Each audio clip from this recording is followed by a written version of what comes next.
Hello and welcome to the 15th episode of the Unsigned Manager podcast. My name is Siji Kolawole, and each week I take a look at football's biggest stories, headlines and events from both the past and the present to see what's really going on.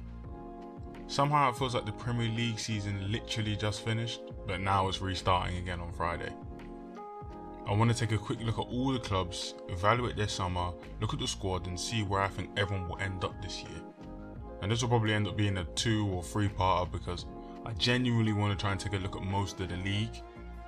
But that's a lot of research and I don't think I can do that all in one episode.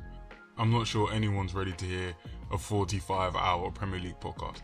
So I'll probably end up splitting it into 2 or 3, but this episode 100% will focus on the top 4. So with that, let's get into the episode. Alright, to be the man, you have to beat the man, so always you start with the champions. Manchester City won another Premier League title, 5th title in 10 years, 50% ratio for the last decade, easily the club of the decade, moving strong, can't stop them. They dominated the league as Liverpool, United and Chelsea all had big problems in the campaign, all in separate parts. City were the most consistent, they weren't always the best, especially at the beginning. But they were the most consistent, they rode out their problems the best. Obviously they lost the Champions League final to Chelsea, but winning another Premier League title, winning a Carling Cup, and getting to a UCL final for the first time ever, that's a strong campaign. They managed to do good business this summer, re-signing Fernandinho for another season. For me, good decision, I like it. 36 years old, yeah, whatever, but adds a bit of steel in midfield that Rodri doesn't have. Good cover so Rodri doesn't have to play every minute. Smart player, tactical, he'll eat up a couple bookings if he needs to. Good signing. And they managed to extend Edison's existing 4-year contract by another 3 years. So keeping the best keeper in the league arguably tied down for 7 years. Good move. You can't be angry at that. Also, they literally just signed John Stones to a 5-year, 250k a week extension. So he'll be a citizen till about 2026. I'm not really fussed by this move. I prefer Laporte as a player. I'm not really in love with John Stones as a player, but it's well documented how much Pep has struggled to buy defenders in his life. So if signing Diaz has got the best out of John Stones and the two of them are looking like a strong partnership, you might as well just keep them together. Stones is 27 now, so logistically he'll be at City till about 33, which is fine because, especially for a centre-back who doesn't rely too much on his athleticism, so solid move. Stones can ball play, he covers well, he partners well with Diaz, you might as well. Manager Pep Guardiola has been in Manchester for about 5 years now, winning 10 trophies and running up in the Champions League, so that's not really a bad decade, I can't lie. As an Arsenal fan, I'd take that. As always, Champions League is the aim and City have again boosted their squad, but not in love with the signings. I like the extensions, I don't love the signings. They signed 2 players this summer. Scott Carson, who'll probably be a 3rd choice keeper, just not too important. And then they signed Jack Grealish, £100 million man, British transfer record. They also got rid of some players who could have been useful squad members like Angelino, who you can't tell me is not better than Benjamin Mendy. Jack Harrison for Leeds, good player, and Lucas Nemecha, who could have played a role easily as a striker in small cup games, giving players a rest. Obviously, the big loss at the club was the one we all knew about beforehand. City greatest ever player, Sergio Aguero, left for Barcelona, but those other people, Angelino, Harrison and Nemecha, all could have been good players. I don't know why they let them go. It was pre-announced that Aguero was going to leave and his last few years had been injury-ridden. Yeah, in fairness, his whole Premier League career has been injury-ridden. Actually, I remember watching... quick side story. I remember watching a YouTube video on the most injured players in Premier League history. And basically the idea was that who would have had a much better career if they didn't get injured? Who could have been a top-level player? If you think about Sergio Aguero's career, he's the 4th highest goal scorer in Premier League history. He joined City at the start of the 11-12 season and he left just after the 2020-21 season, so he got 10 full years in the league. In those 10 years, Aguero played 275 games and scored 184 goals. That is insanity. But the guy missed a lot of games, you know. He missed 105 games in 10 years, which is equal to about 2.5 seasons. So now 2.5 seasons at Sergio Aguero's goal scoring rate, which is about 18 goals a season averaged out. That's child's play. Basically, long story short, after I did all the mathematics, he could have become the second highest goal scorer in Premier League history pretty easy. He would have ended with about 220 something, which would have taken him above Rooney and just behind Shearer. So it goes to show how sad it is that he couldn't stay fit, because this guy obviously is a Premier League legend, but he could have really put his name up there if he'd managed to stay fit. And it also goes to show you how stupid Shearer's record is, that Sergio Aguero would have had to play another 2.5 years to come close to being second. And you'd have to be a football assassin to break 260. Shearer, he'll get his episodes. Anyway, I'm looking at Man City's squad and I'm actually a bit underwhelmed. I'm not in love with it. I don't know why, because they're pretty much the same team as last year. Just take out Aguero, who barely played anyway. And then you add in the Premier League's second most creative player last season. It's not exactly a bad trade, but I think the issue is with me. I think the issue is with the way I see the game. And I haven't developed enough perspective or knowledge to understand past my current views. Because I'm just drawn to having a striker. And when I say a striker, I don't care about having a traditional 9 or whatever. I mean like a focal point in your attack. The man that's the end result of when your team gets forward. And there are teams who do it without a traditional 9, quote unquote.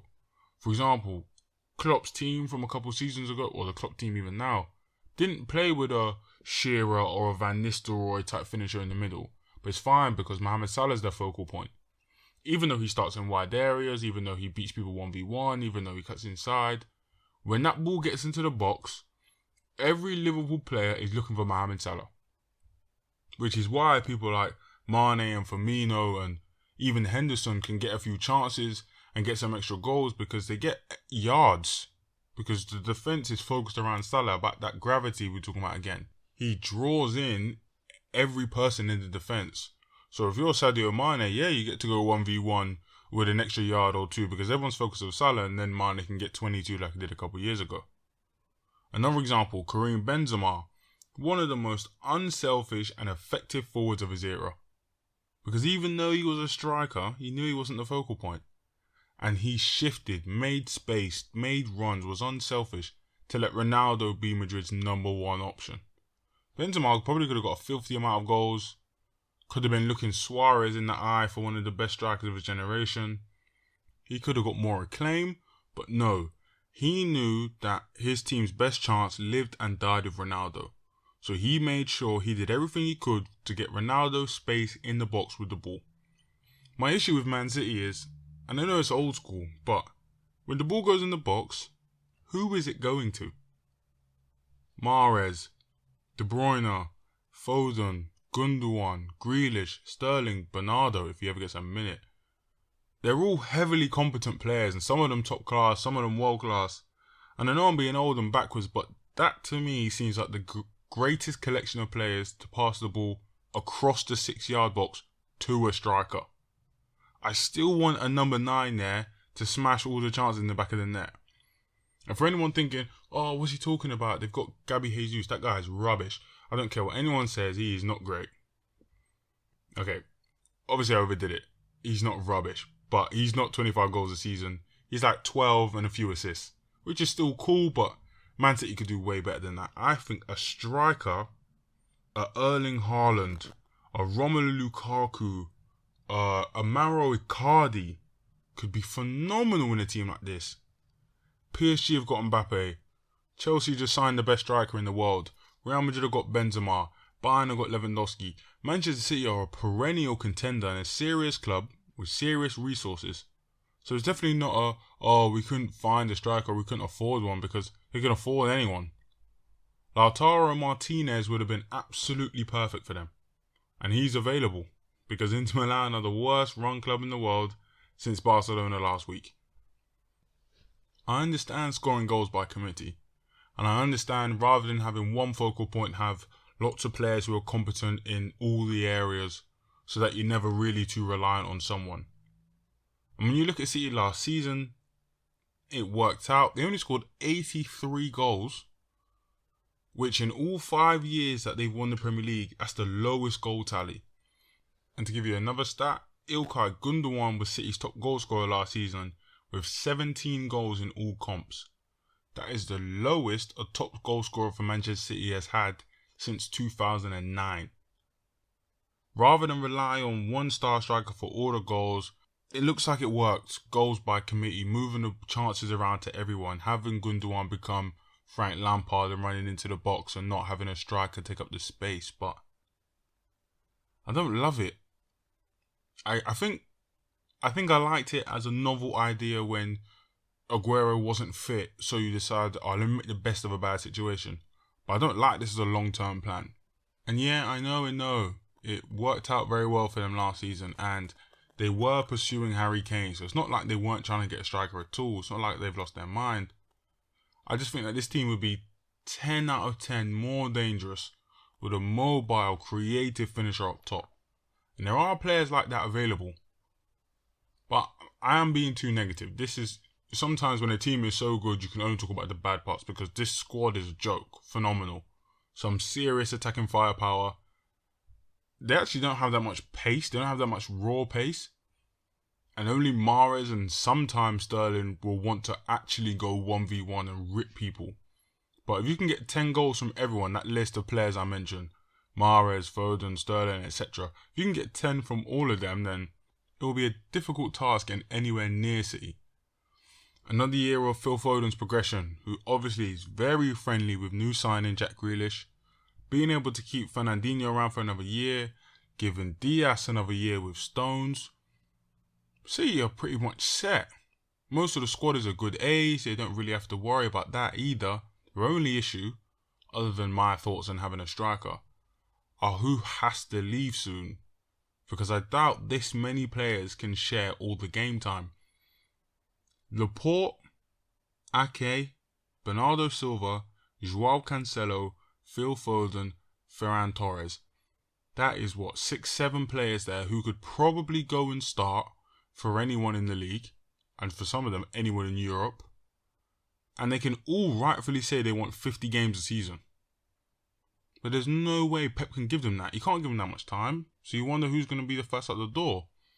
Obviously, it's been rumoured that Laporte and Silva are the closest. But then the beginning of the summer looked like Sterling was out on his way to Arsenal. João Cancelo, a couple of years ago, looked like he was going to be the man out the door. Kevin De Bruyne just turned 30. I don't know who's leaving. Next summer or January is going to have to be an exodus, because either the wage bill is going to explode or the dressing room is going to explode, because there's no way you can keep all these things under wraps at the same time. But essentially, City kept their core, added Jack Grealish, so what is there to worry about?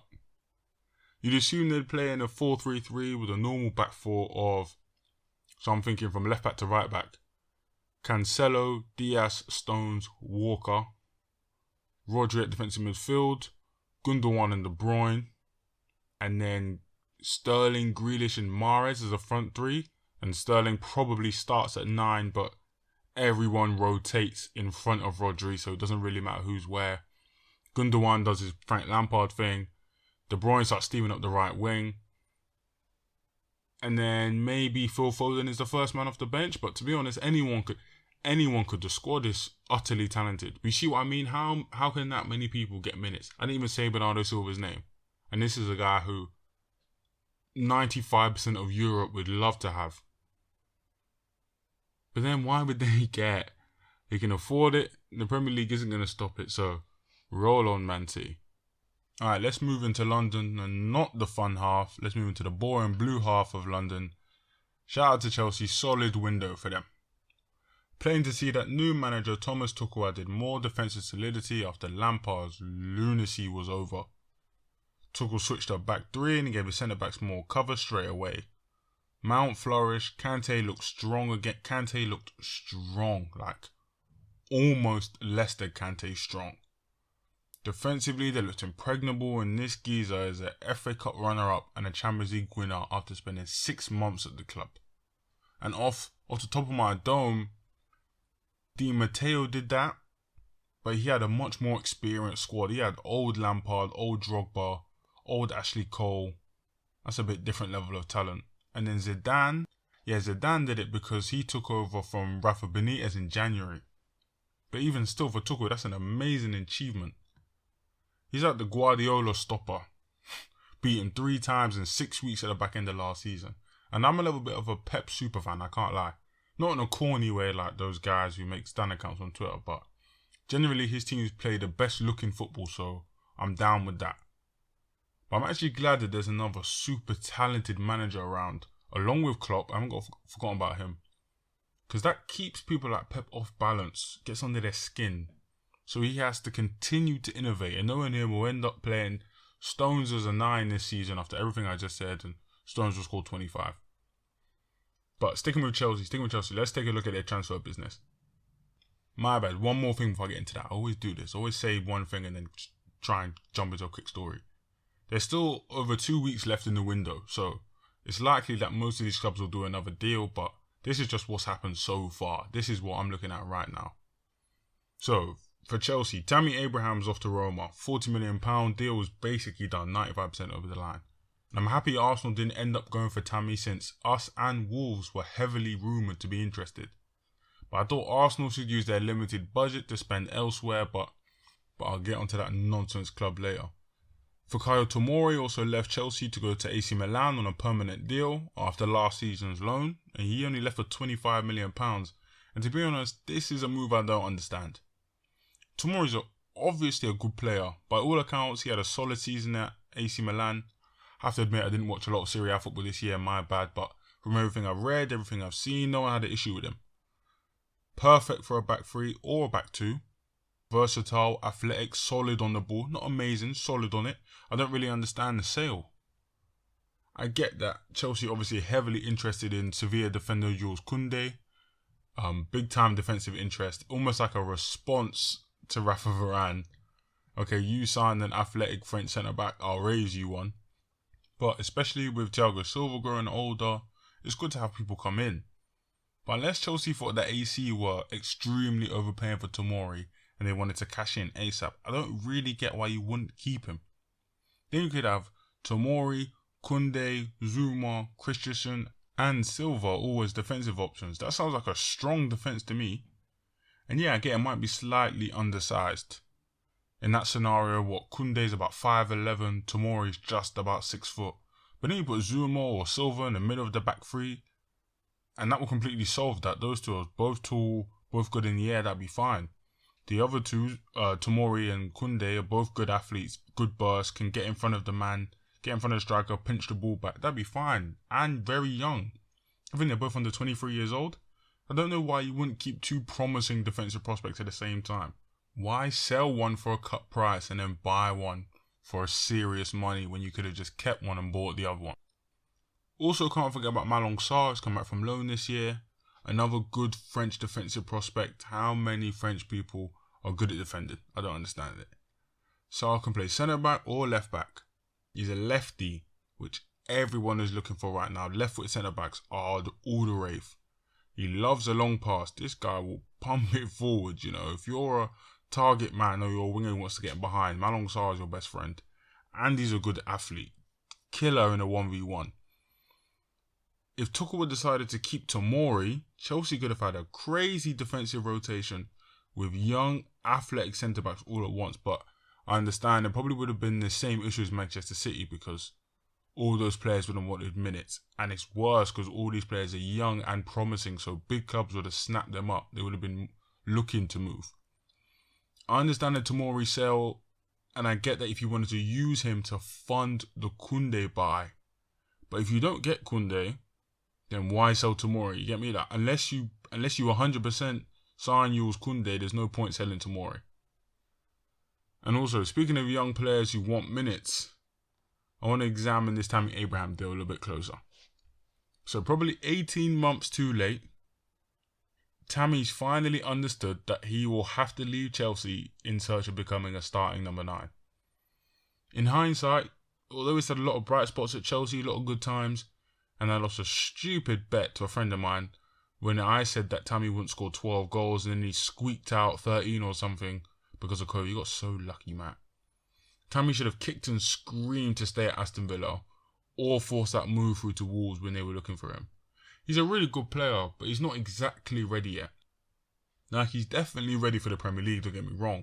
Definitely ready for the Prem.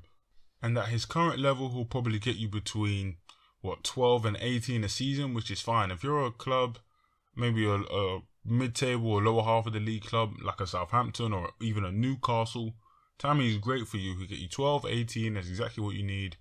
Perfect, do the job. Chelsea aren't that club. Chelsea are looking for 22 minimum, probably looking more at 30, 31, 32 goals a season and being dominant at all times. And Tammy has not quite turned that corner yet. He's not Didier Drogba scary yet. He's not Diego Costa scary yet. So Roma is actually probably a good move for him because he can go and play in a slower league where his athleticism will stand out more and maybe a slightly lower standard will give him a chance to work on his weaknesses, chances that he would never get in the Prem. And he can probably string together a few good goal scoring seasons. Also, if you're a striker who needs to work a bit on his aggressiveness and his dominating of defenders, Jose Mourinho is the guy for that because all this guy wants is big target men strikers. If you take a look at Tammy's Premier League years, the goal scoring has been super inconsistent. 17-18, he's out on loan at Swansea and he makes that big breakthrough. Everyone's like, ooh, who's this guy? But he actually only scores 5 and 31. Yeah, it's cool. He's about, 18, 19, so you can't hate on him, but 5 and 31. Next season, he's at Aston Villa, where he's outstanding. But that was actually a championship year, and they got promoted to the champ, but different kettle of fish. Next season was 1920, when the COVID season happened, when the COVID shut halfway through the season. And that's easily Tammy's best year. He scored 15 goals in 34 games. Okay, my bad, Matt. I said 30, no, I meant 15. And I still believe that if COVID didn't happen and everyone wouldn't have got that few months break to recover from injury, Tammy would not have got over 12. But he gets 15 that year, and then last season he gets 6 goals in 22 games in the Prem. And for a lower level Premier League club, they'd probably be satisfied with that production. Newcastle crying out for that because Joel Linton is not getting it done. Especially since Tammy's size means he could be like a real good knock-on striker or a decoy. So if you're a smaller player like an Almiron, you can get right in behind Tammy everywhere. He goes, follow him, ball spills off him, boom, you get chances. But for Chelsea, this just isn't enough. Okay, so Inter Milan are in a tight race with Barcelona to see who can be crowned the worst run club in the world right now. It's pretty neck and neck, to be honest. Messi's just been signed and announced as a PSG player, and somehow Barcelona let the greatest player of all time leave because of poor signings and being so bad with money. But being bad with money is like an Inter Milan special.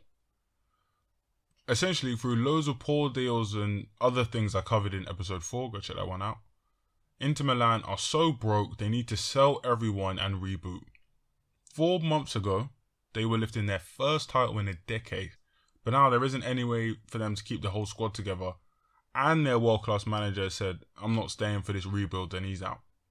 And while this is bad for Inter Milan fans, this is amazing for Premier League fans. Amazing. In my opinion, and I say that again, my opinion, don't question it, keep your comments to yourself, I don't care. The best striker in the world is coming to the Premier League. Romelu Lukaku is fast approaching becoming my favourite football player of all time. If someone was to say to me, Ronaldinho or Lukaku, or Henry or Lukaku, yeah, I know who the better player is, but who do I enjoy watching more, I don't know. But anyway, this is how the carousel worked. Inter Milan flat broke, so they need to sell all their best assets. So best asset in Romelu Lukaku goes out the door to Chelsea for a club record 97.3 million. And the best version of Lukaku is worth every penny of this, 100%. Inter then need to replace a Lukaku-sized hole with a cheaper striker to recoup some money to help with their debt problem. So in comes 35-year-old Roma striker Edin Dzeko for about 2 million. So then that massive Edin Dzeko size hole he left at Roma, and I mean that figuratively and literally, he is one of Roma's best strikers probably in the club history, and he's also a massive bloke. And that hole was filled by equally massive bloke Tammy Abraham, who can now work under a manager who was at Chelsea while Tammy was an academy player. Isn't it nice and everything wraps up in a neat little bow like that? If you're a Premier League back four and your manager on the tactics board for that week is putting up Timo Werner, Romelu Lukaku, Mason Mount and Kai Havertz, you are going to have a tough day. Werner and Lukaku, they like to take up wide spaces, use a lot off the ball movement, drift wide, running behind, make space for other people. Killer. Mason Mount is going to relentlessly press you to death, and in the final third he's becoming more and more effective as a passer and a dribbler.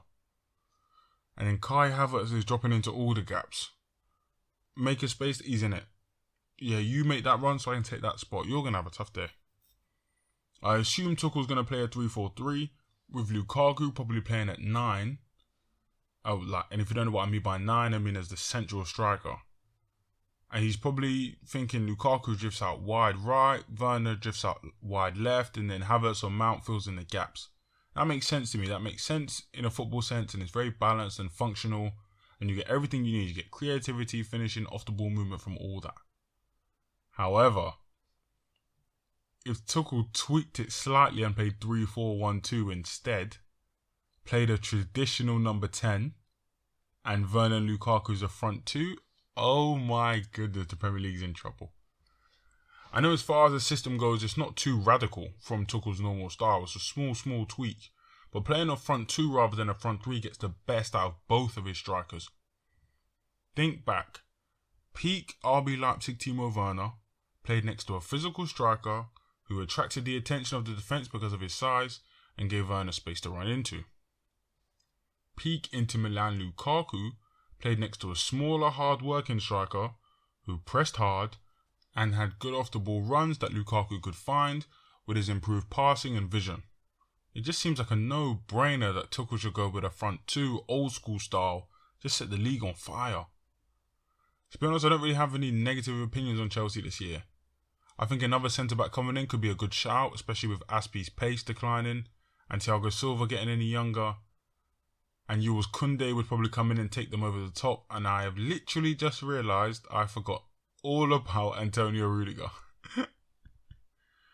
So I take all that back. Chelsea have no centre-back problems. I thought they were lighter in defence than they were because somehow Rudiger, the maddest man in the league, slipped my mind. But between him, Zuma, Christensen, Silva, Azpilicueta, Reece James, if you were to sign Koundé, that would properly take you over the top.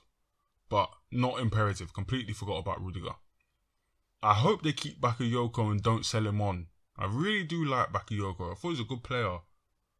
I think him and Kante or him next to Kovacic could be a fun midfield. But all in all, whether they keep him or not, Chelsea are solid contenders for the league. The squad's a little bit bloated, just like City's. But when you're playing in multiple competitions, and this year I think you're allowed 9 people on the subs bench, I doubt you'll want to offload people like Batshuayi and Ross Barkley. They just give all your stars rest. They can play them in small cup games. And I'll probably definitely be buying a Chelsea Lukaku shirt, irrelevant to the fact that I'm an Arsenal fan. But all in all, Chelsea got no serious problems and they look like a top of the league contender. Alright, so next up, arguably smashing the window out of the park, winner of the transfer window, and that pains to say, is Manchester United. In case you don't know, last year's Manchester United are like a jigsaw puzzle. They're missing a couple pieces and you can kind of tell what the picture should be, but it's not quite right.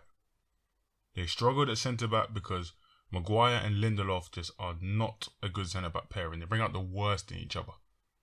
They struggled at right wing and just put anyone there because Martial got hurt, and they even moved Pogba out there for a while. Dan James isn't at the level.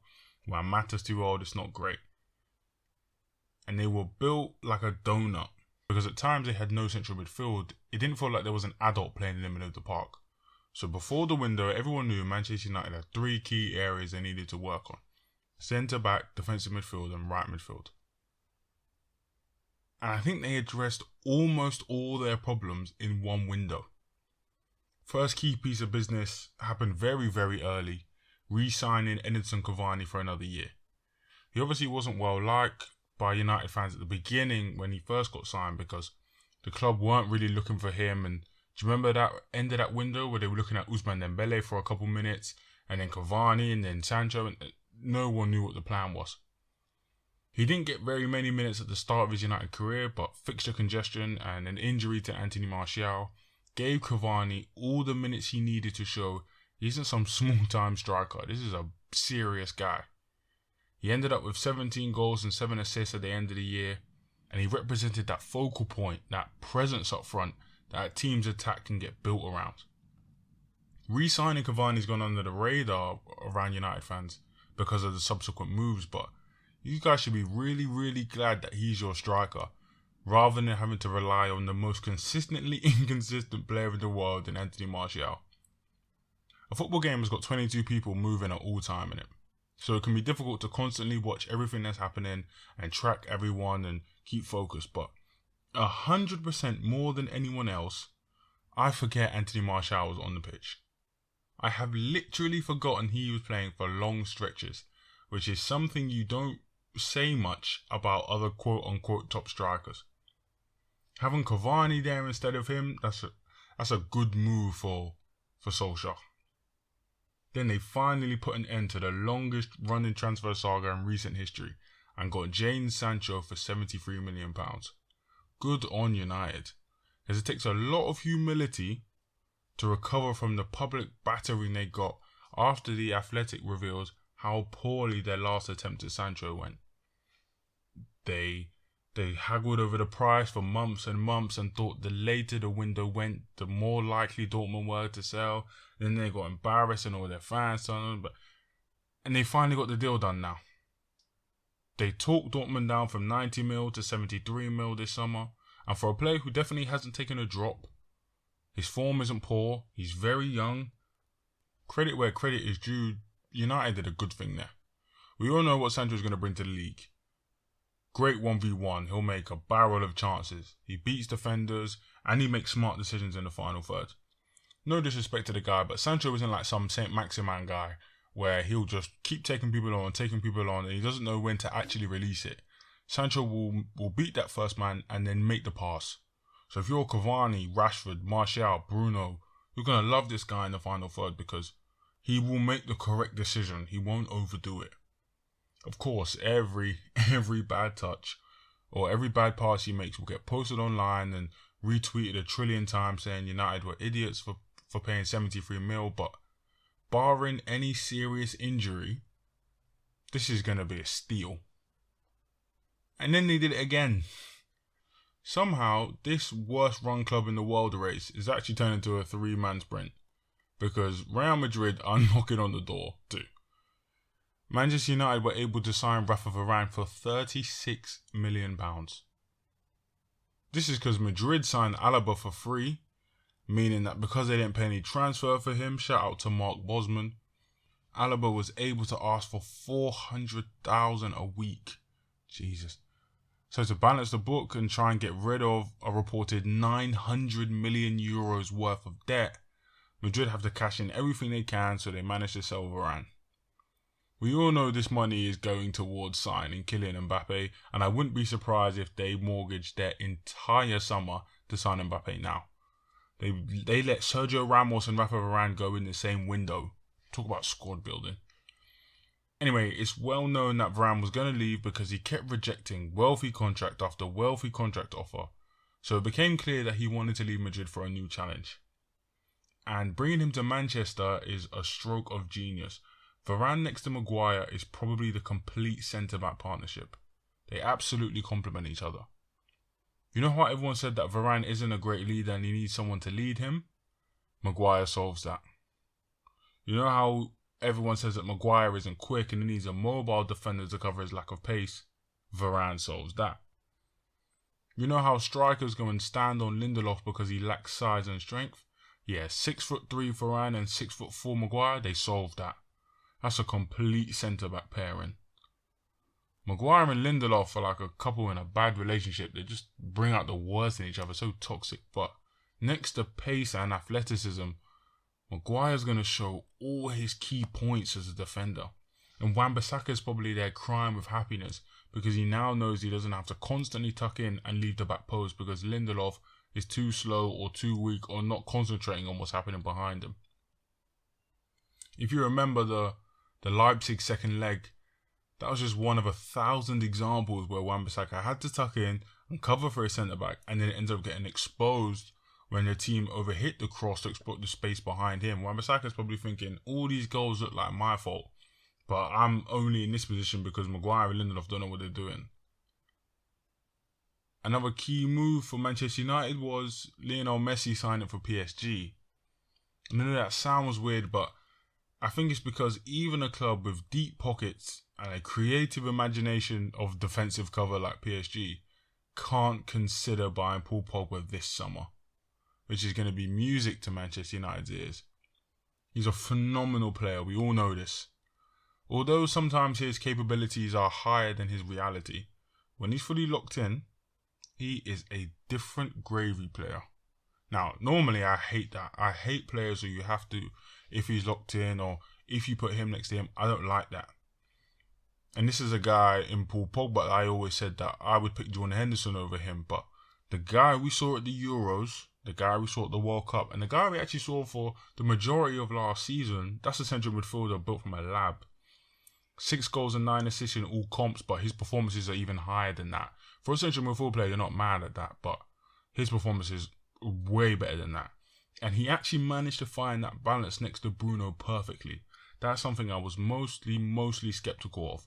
I didn't know how Solskjaer was going to get a midfield with Bruno and Pogba in it at the same time and not be an absolute turnstile on defence. But they managed to get the job done. Credit to Solskjaer. Big credit to Solskjaer. Because it either takes a lot of skill or a lot of miracles for him not to be sacked at this point and be able to steady the ship at Manchester United with not that much experience. The only existing chink in the armour in this squad, they're still built like a donut. There is a hole in the middle of the pitch. They need a defensive midfield player. And I don't know how this recruitment staff doesn't see what Pogba does for France and then wonder what would happen if they signed an energetic defensive midfield player. Go and pay the money for Ndidi. Put Pogba next to Zakaria. Just put any midfield player who can run and tackle to a high level, and that's it. Paul Pogba unlocked. I don't hate Fred. Fred is that really a player who runs a lot and tackles a lot, but he's not at that level. He's not at Man United level. If Fred was doing busy work for Arsenal, it makes sense to me. If he was doing busy work for an Everton or Idrissa Gueye levels, that's what you're looking at. But he's not the man that should be doing the dirty work next to Pogba and Bruno. Imagine I know he's not an offensive midfield player, but imagine like a Freddy Valverde at Real Madrid in that spot instead. Just someone who runs hard, presses hard, can tackle and is competent on the ball. Behind those two, that turns into a real midfield. Man United have signed 2 players and they've become infinitely stronger. Much improved over last year, but I don't think they'll get any further than last year unless they sign a defensive midfield player. I don't think having Fred and McTominay will be good enough to make them real challengers against City and Chelsea and Liverpool. I don't think Man United will do big numbers in the Champions League without having someone to cover a Neymar or a Modric or a insert creative midfield player here. I think they need another man. But if they manage to get that done as well, this is a title contending squad. I feel like the title race is open this year. I feel like people say that every year. But this year I can see the world where City do it and they just create so many chances a game that you can't help but lose 4-0. I can see where Chelsea do it where they defensively system and attackingly press and Lukaku gets 25 or 30 and Werner chips in with 16 or 17 and they do it. I can see Man United, who they signed in defensive midfield, being absolutely blistering on the counter again. Having a defensive midfielder cover means Pogba can go be more creative and the fullbacks can get a bit higher because Varane's there.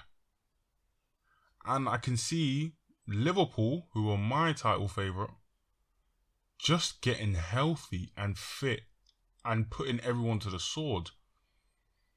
Liverpool basically have kept the same squad, but they've got new signings really because everyone's got good fitness. Van Dyke is back. Joe Gomez is back. Henderson is back. Trent is back. Matip is back. Fabinho is back. Basically, if you play for Liverpool, your health is at 100%, other than Andrew Robertson, who just got clamped. To be honest, pre-season seems like a write-off for players. Imagine trying to get ready for a new season after the most fixture congestion season you've had in how many years, and you get clamped in a pre-season game. But to be honest, Liverpool, my nailed-on favourites. Those are my team. That's my team for the year. They got serious manager. Mohamed Salah, who might be the best player in the league, besides Romelu Lukaku, obviously. Their midfield's going to be back to full strength. They managed to sign another top defensive prospect in Ibrahima Konate. Where's the holes in this squad? Konate 6'4", man mountain, built like a shed. Next to 6'4", man mountain, Virgil Van Dyke, built like a shed. Behind 6'3", man mountain, Fabinho, built like a shed. That's a defensive triangle right there. If you're a striker or attacking midfield player and you've got to play in that spot, good luck to you. I think Konate will be the starter. I think I would pair him next to Van Dijk. I think Gomez is cool, but Konate's the bigger defensive prospect. Konate plays on the left-hand side of the defence, but he is right-footed. So if Van Dijk wanted to move over to the right-hand side and play that long pass from right to left over to Mane, he can do. If he wants to stay on his side and Konate is going to be on the right-hand side of the centre-back pairing on his right foot, that's fine by him. He loves to pass. He can move the ball forward. Between them, that's a serious centre-back partnership. Funny enough, actually, the person Konate got compared to the most before he moved to Liverpool was Virgil van Dijk, a young Van Dijk. Because he's an amazing athlete, he's great in the air, he's good on the ball, slightly raw. But give this guy the training that any centre-back in the world would want to have playing next to Virgil van Dijk, and that's a player you've got right there. Put him next to a fully fit Trent Alexander-Arnold, who at the end of last season was firing. If you're a guy who didn't want Trent to go to the Euros, I don't know what's up with your mind. The guy's a different level of a right back, and him and Konate and Robertson and Van Dijk, you can't really stop that. And I'm not even talking about Alisson, who's in goal. An issue Liverpool could have worked on this summer probably would have been the time to sign a striker.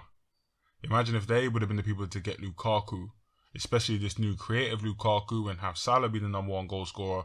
Lukaku can still chip in with 20-something. But to be honest, you could fit Lukaku in anywhere because he's the best striker in the world. I'm not sure if Liverpool just didn't want to spend because they want to recoup their money, but I would have sold Firmino 2 years ago when his price was sky high. The year they won the league, I would have got rid of Firmino. Because now there isn't anywhere, not that there isn't anywhere for him to go, but there isn't anywhere for him to go of sufficient value. So you might as well just keep him until he's non-effective. But by that time, you'll have to fully replace the whole front three because of age. I'm a bit confused as to why they haven't broken them up yet. Because to replace all three of them at the same time because of their age, because they're all, I think, literally the same age, it just seems like an unnecessary hurdle. The one you can keep the longest will be Salah, because he's the best goal scorer, and goal scoring is the hardest skill in football, so it's probably more likely he can still transition as a player. But if it was me, I would have got rid of the front three by now. I think if you would have done one replacement every 18 months would have been much better than having to do all three at the same time. And I know I probably would be thinking about this differently if Jota hadn't got injured. Because then it would have been more consistent in my mind that Firmino's replaced by Jota. You get me? When you sign someone new, but then because of injury, he can't play a lot. Like in my mind, Thomas Partey hasn't replaced anyone in Arsenal's midfield consistently. He hasn't played enough where Thomas Partey's the starter in my mind. Jota might have been that guy last year, and then maybe Mane gets replaced in 18 months and Salah after that, but there probably is just enough creative talent in that team to be effective. Obviously, I've gone through the defence. I like the balance in the midfield. Fabinho's a rock. Imagine if United had him, Lord help. Thiago had a good season. I don't care what anyone says. If you only watch that guy for 4 games a season at Bayern Munich, of course you're going to have unrealistic expectations. And then the first game he has for Liverpool, Chelsea have got 10 men. Thiago he's got the entire game to dominate. He can do whatever he wants. But for a normal Premier League debut season, for a 5'7" central midfield player, he bedded in well. And if Fabinho had been there all year and Liverpool been a bit more solid in defence, you would have really seen the best Thiago. I think now this year, everyone's getting a bit healthy. He's got another year in the league. He can understand. I feel like he'll be more than fine. He can do the 50-50 defending and attacking. He doesn't have to be the defensive midfield player. He doesn't have to be the number 10. He can just chill as an 8 and swing the ball around all over the place. Henderson will be back fit. Curtis Jones maturing again for another year. I will say an attacking midfield player wouldn't have been too bad, but if Jota plays in there or Firmino plays in there and Jota plays at 9, I'm not too scared about creativity. Whichever way he want to work that, it's not a problem. Harvey Elliott, 18 years old, is also coming in now back off loan, so he's a creative wide man or a number 10. He'll probably take the pressure off the front 3 in smaller games, so give them less minutes and they can just relax for big games. What Klopp will need to rely on is Sadio Mane to not do his Andros Townsend impersonation again and actually be that baller we all know he can be. Mane got 11 and 8 in the league last year, which obviously isn't bad. But for a man like Sadio, a 15 to 20 goal a season wide man, he needs to be putting up bigger numbers than that. But as long as they stay healthy, it's not really any problems for Liverpool. I'm still backing them for the league unless Lukaku scores 35, which is possible because he's the best striker in the world.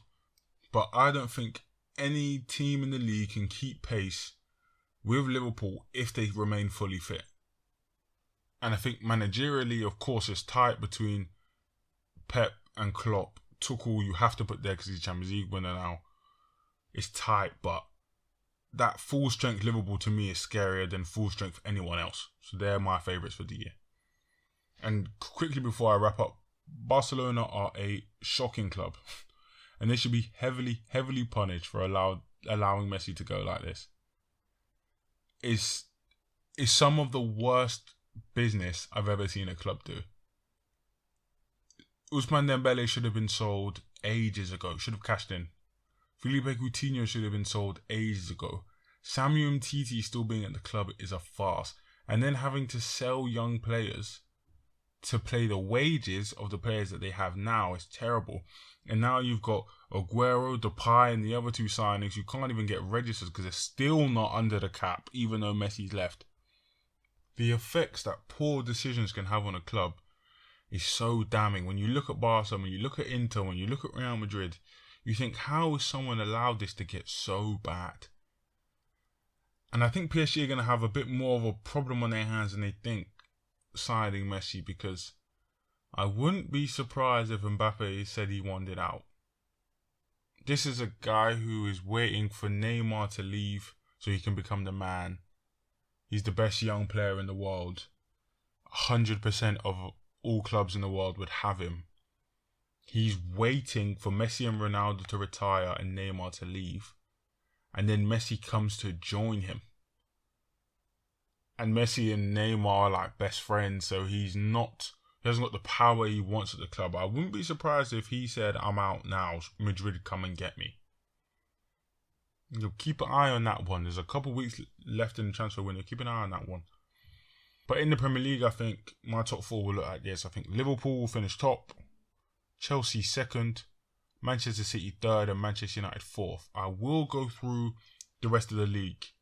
I just can't do it all in one episode. No one wants to hear 45 hours of me talk about West Ham's problems at left back or Southampton's issues at number 9. Now they sold Danny Ings, but I will try and make my way through every team this year.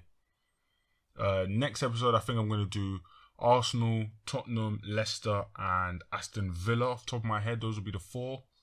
But thank you guys for listening to the podcast. Really appreciate it. Really appreciate all the support, all the listens, all the follows, all the shares, all that stuff. If there's any teams in particular you want me to talk about, please let me know. If I've said something today that you think is stupid, please let me know and I'll tell you where you're wrong. If you want to come at me for any Romelu Lukaku slander, please keep it to yourself and then go and watch his highlights and tell me he's not the best striker in the world. But thanks very much, guys. I'll see you next week and happy Premier League Day on Friday. Peace.